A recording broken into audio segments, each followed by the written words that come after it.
English rhythm. Sound smooth, not robotic. So many learners believe fluency means speed.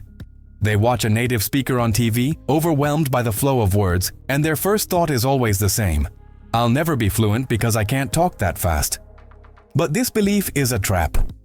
Fluency is not about speed. It's not about racing through sentences like a machine gun of vocabulary. The real secret is rhythm. English, unlike what most textbooks teach, is not built word by word, equally pronounced and carefully placed. It lives in a hidden beat, a pulse that carries the listener forward. Without this rhythm, speech feels heavy, robotic, unnatural, even if every word is correct. With rhythm, even simple phrases sound alive, engaging, and easy to follow.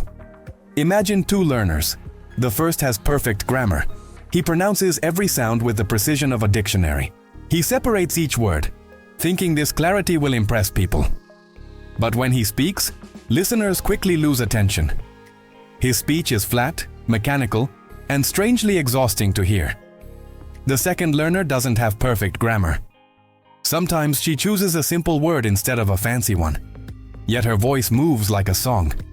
She stresses keywords, lets others fade, rises and falls with intonation, pauses just enough to create suspense. Listeners lean in. They feel she is natural, even if she makes mistakes. Who do you think connects better? It is always the second. That is the power of rhythm. This introduction is about breaking illusions. Fluency does not come from memorizing vocabulary lists or drilling grammar charts. Fluency comes when your speech follows the same natural flow that native speakers unconsciously use. And here is the most important part. You already know rhythm. Your native language has its own beat. Every language does. Portuguese flows with syllable timing. Spanish carries its own music. Japanese dances with precise patterns. But English is different. It is stress-timed. This means some words carry weight while others shrink, and the distance between stressed beats stays consistent. Like a drum pattern, it creates a regular pulse, and everything else fits around it. That is why English sounds so musical, and that is why learners who ignore rhythm always sound robotic. The myth of fast English must die.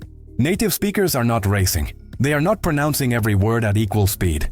They are gliding, riding the beat, cutting corners where it makes sense, stretching sounds where emotion demands. Think of a jazz musician improvising. The notes are important, but what makes it magic is the timing, the pauses, the flow. That is what English really is, a rhythm, not a race. When you realize this, a door opens. Suddenly you stop panicking when you hear natives. You understand that their flow is not chaos. It is structure, it is predictability hidden inside music, and you begin to see why you sounded robotic before. It was not your accent, it was not your vocabulary, it was the lack of rhythm. Your sentences had no beat, they fell flat. But once you learn to hear the pulse, to let your voice ride it, your English transforms. People don't just understand you, they feel you. That is why this journey matters. Today you will not just learn techniques, you will unlearn habits that held you back. You will stop focusing on how many words per minute you can push out and start focusing on the pulse inside each phrase. You will see that pausing can be more powerful than speed. You will see that stressing one word can change the entire meaning of a sentence. And most importantly, you will see that rhythm is not about sounding like someone else. It is about discovering your own natural flow within English. Because the goal is not to copy. The goal is to connect. Right now, take a breath. Imagine your English like a song waiting to be sung. The lyrics are already there. You know the words, the grammar, the structures. But without rhythm, the song is silent.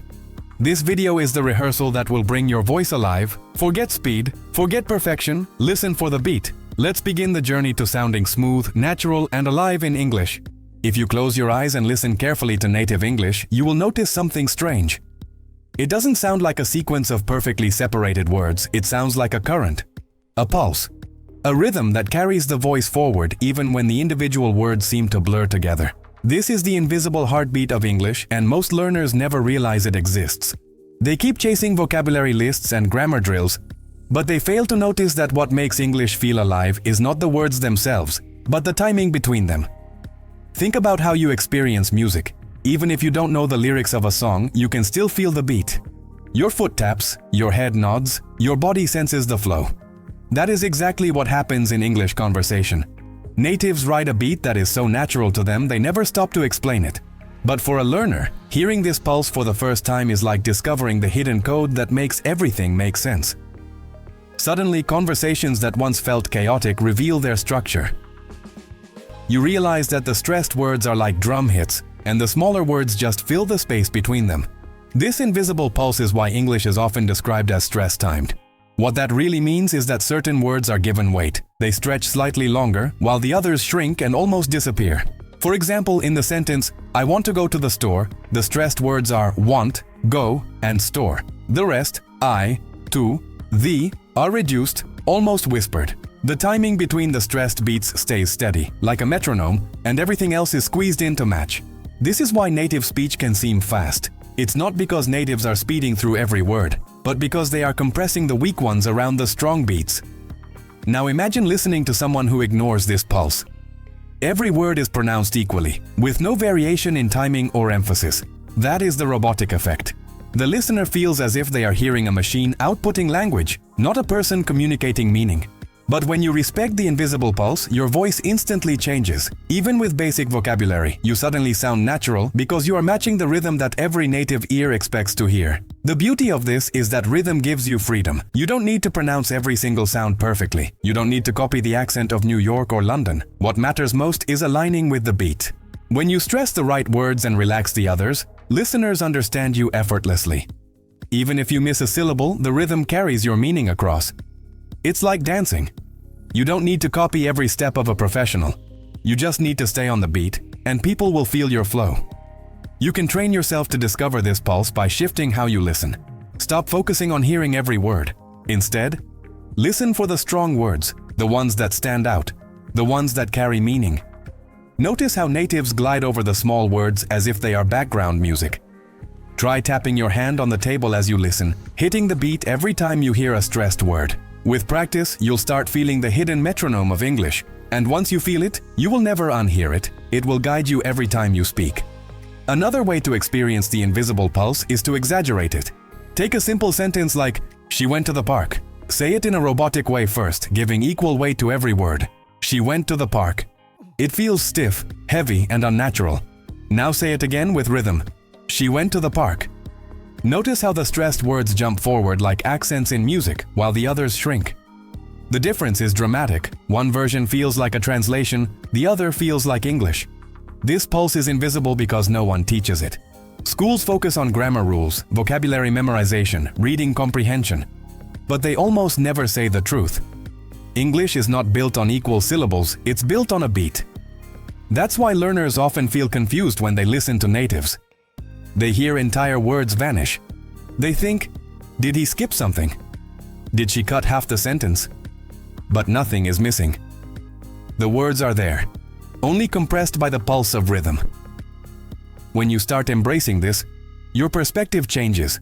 You stop worrying about speaking fast. You stop obsessing about every single sound. Instead, you begin to trust the beat. You let your voice ride the rhythm, stressing the important words, shrinking the background ones, breathing at natural pauses. And suddenly you stop sounding like a student. You start sounding like a communicator. The invisible pulse of English is not magic. It's not talent. It's awareness. Once you notice it, you can train it. Once you train it, you can own it. And once you own it, every conversation becomes easier, every listener more engaged, every sentence smoother. The heartbeat of English is waiting. All you have to do is start listening for it. When most learners think about improving their English, they focus on words, grammar, and pronunciation, but almost no one thinks about breathing. And yet, breathing is the foundation of rhythm. Without it, you cannot sound natural, you cannot sound calm, you cannot sound human. You might push out sentences too quickly, choking on words, or you might pause at random, breaking the flow.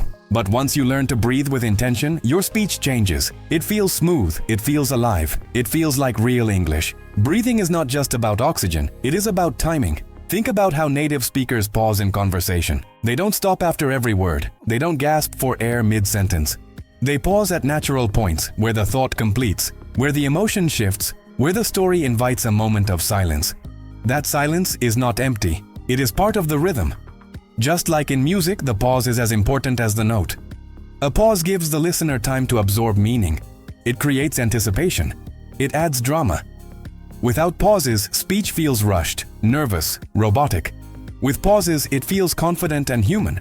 Imagine a learner reading a sentence without pausing. Yesterday, I went to the supermarket and I bought out some bread, milk, cheese, and fruits. The words tumble out like a waterfall. No rhythm, no air, no chance for the listener to follow. Now listen to the same sentence with natural pauses.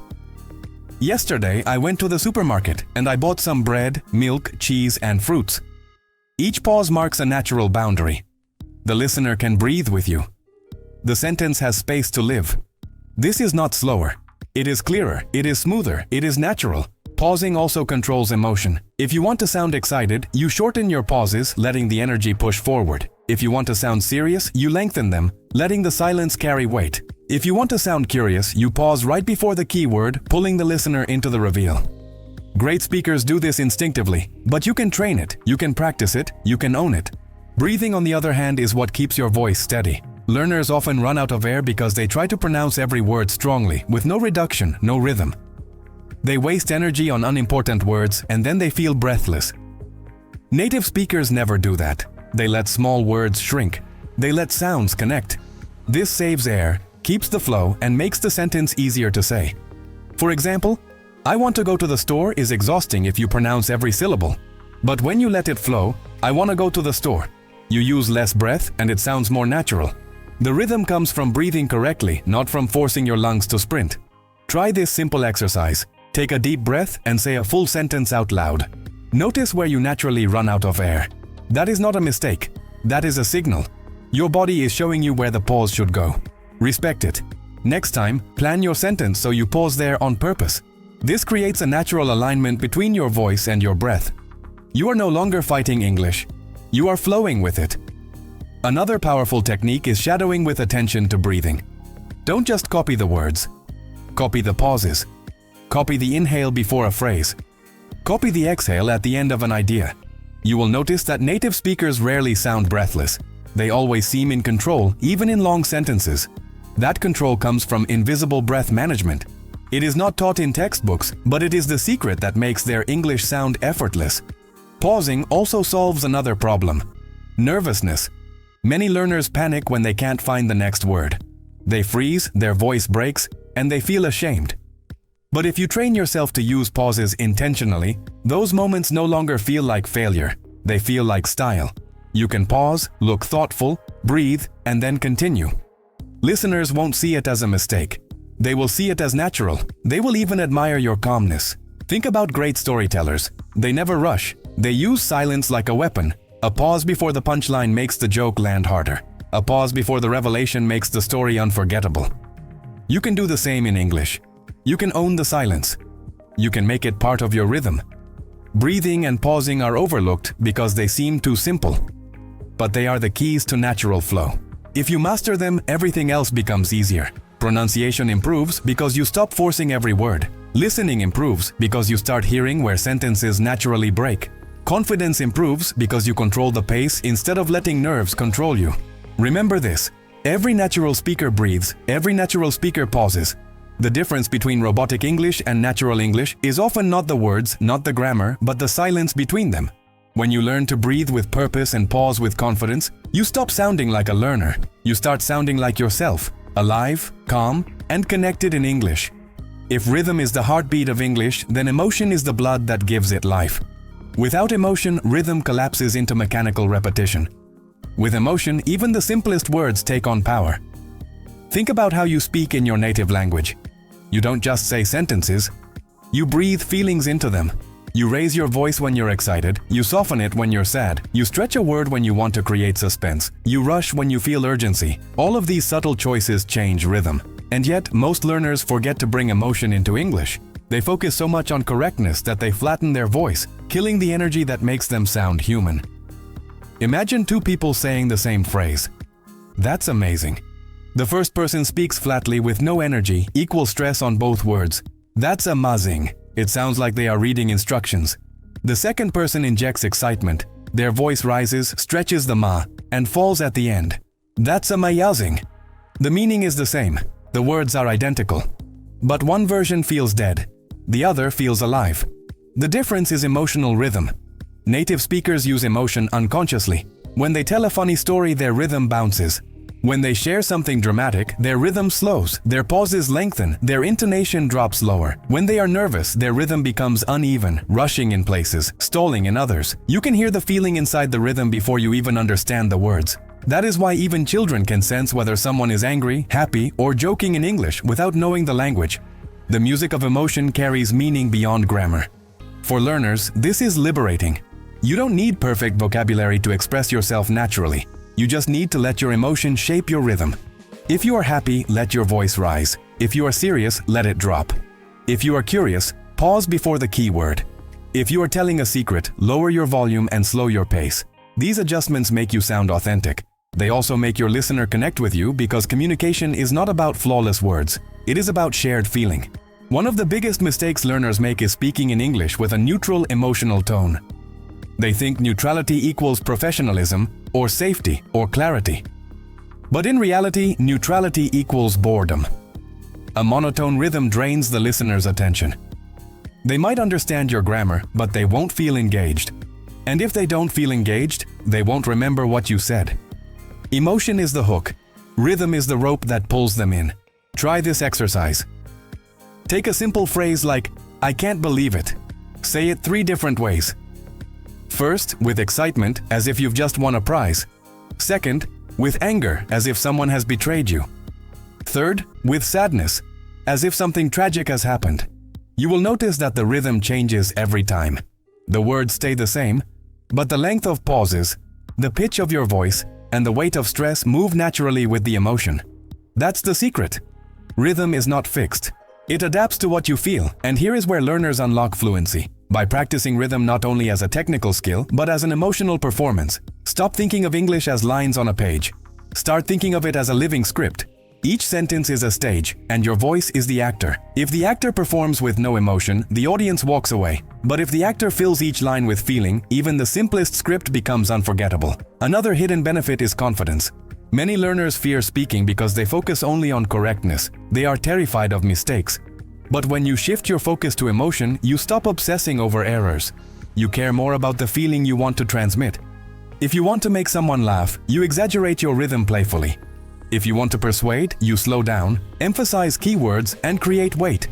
The mistakes fade into the background because your emotional rhythm keeps the listener engaged. This is why native speakers make mistakes all the time without shame. Their rhythm carries them through. In real conversations, emotional rhythm is often more important than vocabulary. Think about arguments. People rarely speak in perfect grammar. They interrupt themselves, they repeat words, they stutter. But the rhythm of anger or urgency makes the message clear. Or think about love. People often stumble, searching for words, but their soft rhythm, their pauses, their rising intonation communicate more than any dictionary could. This is what learners must understand. Emotion drives rhythm, and rhythm drives connection. So, if you want your English to sound natural, don't just practice words. Practice feelings. Don't just repeat sentences. Perform them. Put yourself into the role of a storyteller, an actor, a musician. Let your voice rise and fall with the waves of your emotions. Because English without emotion is robotic. English with emotion is alive. And your rhythm, shaped by your feelings, is what transforms you from a speaker of words into a communicator of meaning. One of the biggest surprises for learners is discovering that English doesn't sound the same everywhere. The words may be shared, but the music is not. Each culture bends English into its own rhythm, shaping how sentences move, how voices rise, and how pauses stretch. That's why an American sounds different from a British speaker, and why an Australian sounds different from both. It's not just the accent, it's the rhythm. And once you start listening for rhythm instead of only for vocabulary, you begin to notice that every variety of English has its own beat, like different genres of music. Take American English. Its rhythm is often compared to jazz. It's dynamic, flexible, full of reductions and contractions. Natives glide from one word to the next, blending sounds together like a saxophone improvising. "What are you going to do?" becomes, "What you gonna do?" The stressed words pop like drum hits, while the weak ones slide through almost invisibly. The effect is smooth, playful, energetic. This rhythm makes American English feel fast, but the truth is it's not about speed. It's about the heavy use of reduction and linking, which compresses time between stressed beats. Now listen to British English, especially Southern varieties. The rhythm there is tighter, more deliberate, often compared to classical music. Words tend to be clipped, with clearer vowel distinctions, and intonation patterns rise and fall like a violin melody. A phrase like "I can't be bothered" may sound flat on paper, but in rhythm it carries subtle shifts in stress that make it sound natural, almost elegant. The pauses are slightly longer, the stress more precise. It's a different kind of flow, less like jazz, more like chamber music. Then you have Australian English, whose rhythm often reflects the relaxed, casual culture around it. Sentences drift with an almost wave-like intonation, rising at the end even in statements. This creates a laid-back rhythm, as if every sentence is open to continuation. The stress is still there, but the musicality is softer, more fluid, almost like a surfer riding a wave. Learners often find it hard to follow at first, not because of the vocabulary, but because the rhythm feels unfamiliar. And this doesn't stop with national varieties. Even within one country, rhythm shifts. In New York, English moves sharply, quickly, with shortened pauses and high energy, like urban hip-hop beats.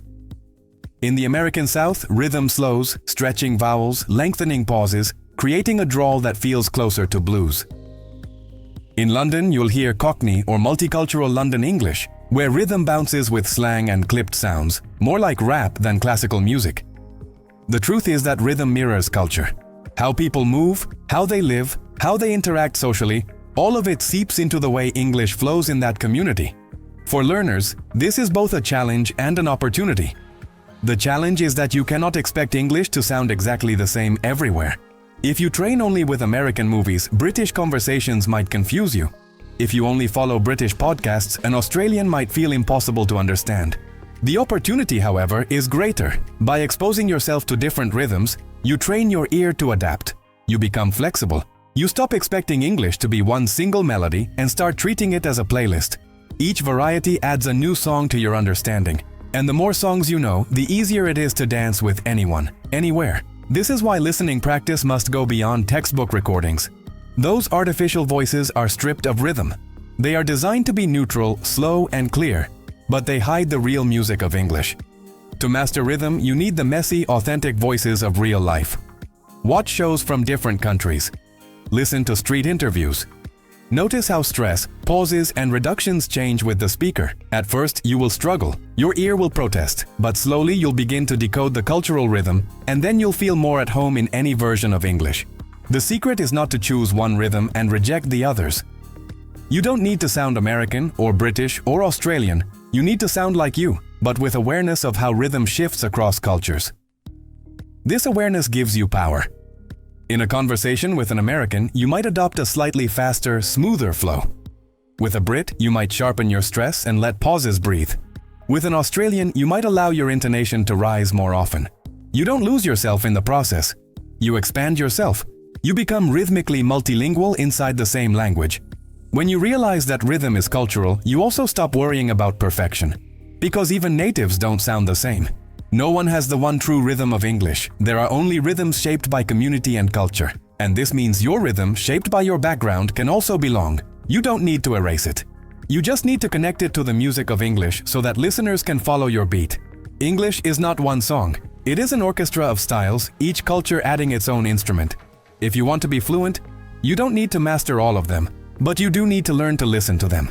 Because fluency is not about speed or vocabulary lists, it is about rhythm, and rhythm always reflects culture.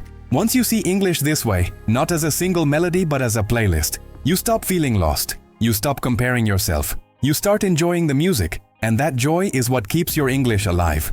Every learner has experienced the curse of monotone English.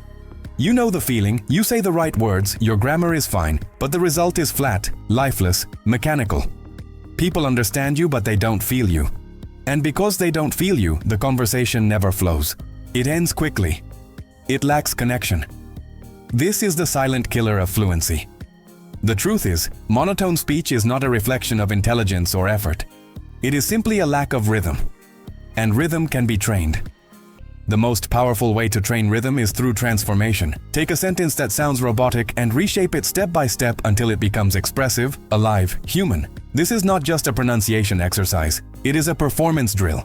You are not only learning how to move your tongue and lips, you are learning how to breathe emotion into words, how to use silence as a tool, how to let your voice ride the music of English. Let's take a simple sentence. I don't know. When spoken monotonously, it sounds heavy. I don't know. Each word gets equal stress. The result feels unnatural, almost like a translation from a textbook. Now let's transform it. Step 1. Choose which word carries the meaning. In most cases, it's no. Stress it more, let the others shrink. I don't know. Immediately the rhythm changes. Step 2. Add natural reduction. Instead of don't, let it contract into dunno. Now you have I dunno. It flows, it feels real, it sounds native. Step 3. Inject emotion. If you're curious, raise the pitch. I don't know. If you're bored, drop it flat. I don't know. If you're nervous, speed it slightly. I don't know, I don't know. With each change, the sentence comes alive. The words are the same. The rhythm transforms everything. This transformation drill works with any phrase. Let's try another. I can't believe it. Robotic version. I can't believe it. Stiff, unnatural. Now stress the keyword, believe. Say, I can't believe it. Already smoother. Add reduction. I can't becomes I can't with a softer T. Or even I can. Now you have I can believe it. Finally add emotion. With excitement. I can't believe it. With disappointment. I can't believe it. With sarcasm. Oh, I can't believe it.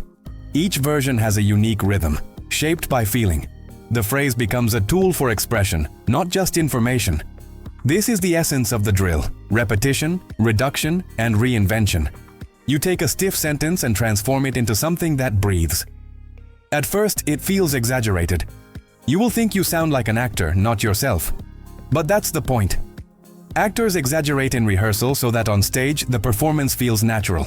You must exaggerate in practice so that in conversation your rhythm feels automatic. Another layer of this drill is physical. Try standing up, moving your body, clapping your hands as you stress the important word. Feel the beat physically, not just mentally. English rhythm is not an abstract idea. It is embodied. When you gesture with your hands, when you nod with your head, when you step with your foot, your voice naturally follows. That's why native speakers often seem animated when they talk. Their body carries the rhythm and their voice follows. You can train this too. A powerful trick is to record yourself doing the drill. First, record the robotic version of a phrase. Then, record the transformed version. Listen back. The difference will shock you. The robotic version feels like a computer.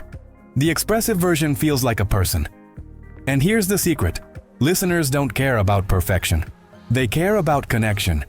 The transformed version always connects, even with mistakes, because rhythm makes it human. The goal of this drill is not to memorize lines. The goal is to rewire your instinct. To teach your brain and body that English is not a flat sequence of words, but a living rhythm. With practice, you stop asking yourself, how should I pronounce this? And start asking, how should I feel this? That shift is where fluency begins. Remember, monotone is the enemy of connection. Expressive rhythm is the doorway to fluency. Every sentence you speak can either push people away or pull them in. The difference is not grammar. The difference is rhythm. Through the transformation drill, you train yourself to pull people in, to hold their attention, to sound alive. And once you've felt the power of turning I don't know into I don't know, or I can't believe it into I can't believe it, you'll never go back to robotic speech again. You've reached the point where all the pieces come together. You've seen that English is not about racing through words. It's not about sounding like a dictionary, and it's not even about having flawless grammar. The real secret has been in front of you this whole time: rhythm, the heartbeat of English. The invisible pulse that turns simple sentences into music. And now you know that rhythm isn't only technical. It's emotional, cultural, and deeply personal, which means the final step is not to copy someone else's rhythm, but to claim your own. Think about what you've discovered. You learned how native speakers ride a beat, stressing keywords while shrinking the others. You learned how breathing and pausing shape the flow, how silence can be as powerful as sound. You explored the role of emotion, how joy, anger, sadness, and curiosity transform rhythm into expression. You uncovered cultural rhythms, how American English bounces like jazz, British English flows with precision, Australian English drifts like waves, and local communities bend English into their own music. You trained through transformation drills, turning robotic speech into expressive flow. Every step has shown you that rhythm is not decoration. It is the core of fluency. But here's the final truth. Rhythm is also identity. Your rhythm will never be identical to mine, or to a native speaker from New York, or London, or Sydney. And it doesn't need to be. Your rhythm is shaped by your first language, your culture, your emotions, your personality. That uniqueness is not a weakness, it's a strength. What matters is not erasing your rhythm, but connecting it to the natural pulse of English so others can follow your beat. When you do that, you don't just sound natural, you sound authentic, you sound like you. This is why claiming your rhythm is so powerful. It frees you from the fear of mistakes. You stop worrying about every syllable, every rule. You stop comparing yourself to others. Instead, you listen inward, you feel the beat, and you let your English ride it. If your rhythm carries the message, people will understand you, connect with you, and remember you. That's communication. That's fluency. Let me give you a vision. Imagine yourself in a real conversation. You're at a cafe, talking with friends in English. Instead of panicking about grammar, you let the rhythm guide you. You stress the important words, glide over the rest. You pause naturally, giving space for others to react. You inject emotion, your excitement, your curiosity, your humor. Suddenly, you're not translating. You're not overthinking. You're simply flowing. The conversation feels alive. People lean in. They laugh. They nod. They respond as if you've been speaking English your whole life. That moment is yours. That's the power of rhythm. Fluency doesn't come from perfection. Fluency comes from connection. And rhythm is the bridge that makes connection possible. That is why this journey matters. Because rhythm is not just a skill for English, it's a skill for life. When you learn to control your rhythm, you learn to control how people feel when they listen to you. You learn to inspire, to persuade, to comfort, to entertain. You learn to communicate not just with words, but with presence. So here is your challenge. Don't let this knowledge stay in your head. Claim it. Practice it. Every day choose one sentence and transform it. Play with stress. Experiment with pauses. Add emotion. Listen to natives not as teachers of vocabulary, but as musicians of rhythm. Shadow their beats. Feel their flow. And then make it your own. Record yourself. Compare. Adjust. Repeat. Little by little, your rhythm will change. And one day, without even noticing, you will catch yourself speaking English that feels smooth, confident, alive. That will be the day you realize you no longer sound robotic. You sound real. Claim your rhythm. Let it guide you. Let it carry you into conversations that feel natural, into stories that captivate, into relationships that matter. Because English is not just a language you learn. It's a rhythm you live. And now, it belongs to you.